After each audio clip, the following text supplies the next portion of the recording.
ng planetang Z! Ay, change position! Kwento ni Rene O. Villanueva. Guhit ni Jason Moss.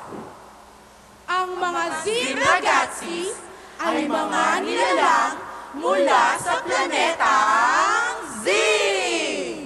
Sila ay masayahin. Hilig nilang maglaro, magsayaw, at kumanta.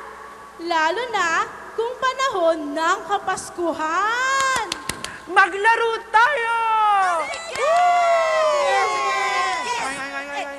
Ay, bakit? Ayoko na maglaro. Alam ko na, kumanta at magsayaw na lang tayo. Okay ba yung housemate? Sige, sige!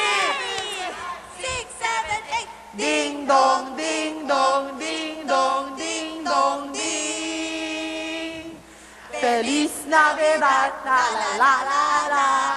Feliz Navidad, la la la la la. Ay, teka. Ayoko na magsayaw at maglaro. Magtago-taguan na lang tayo! Sinong taya? Ikaw! Ako ang taya!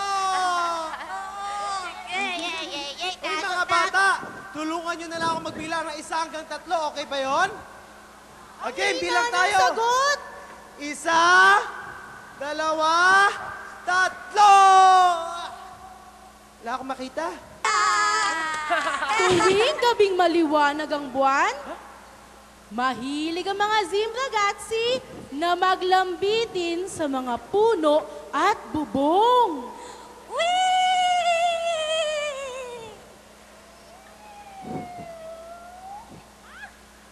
Nakakatuwa talaga silang tignan. Alam nyo ba, may kakaiba sa mga Zebra Gazzi. Napapansin nyo ba kung ano? Tignan nga natin, lahat sila'y magkakamukha. At ang tanging nilang pagkakaiba ay ang kanilang mga ilong! O mga bata, ano nga yung iba sa kanila?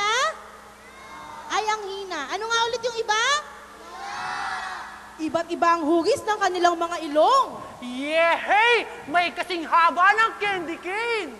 Meron din bilog na parang kay Rudolph the Red-Nosed Reindeer. Rudolph? May ilong naman na parang sinasabit sa Christmas tree, yung Christmas ball.